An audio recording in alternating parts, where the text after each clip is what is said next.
স্বামীর ধূমপান আটকাতে তার মাথায় খাঁচা পরিয়ে দিয়েছেন তার স্ত্রী।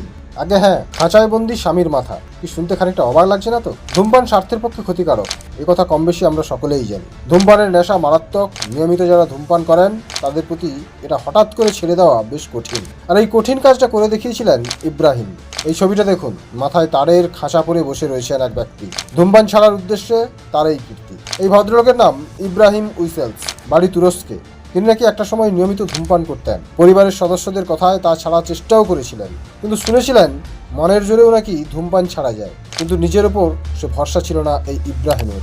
মূলত এই বিকল্প ব্যবস্থায় মাথার সাইজের মাপে একটা খাঁচা বানিয়ে ফেললেন, সেটা হেলমেটের মতো মাথায় চাপিয়ে নিলেন। এই খাঁচার উপরে তালা দেওয়ার ব্যবস্থাও রয়েছে, আর সেই তালার চাবি থাকছে কখনো তার স্ত্রীর কাছে, আবার কখনো মেয়ের কাছে। ইব্রাহিম জল খাচ্ছে স্ট্র দিয়ে, আবার খাওয়ারের জন্য পরিবারের সদস্যরা এই তালা খুলে দিচ্ছেন। দেখতে একটু খারাপ লাগলেও ধূমপান ছাড়ার আর কোনো উপায় খুঁজে পাননি তিনি। তবে আর কি ভাবছেন? আপনিও নিয়মিত ধূমপান করেন? তবে আজ থেকে বরং নিজেকে কথা দিন, নিজেকে ভালো রাখতে নিজে থেকেই ধূমপান বন্ধ করুন।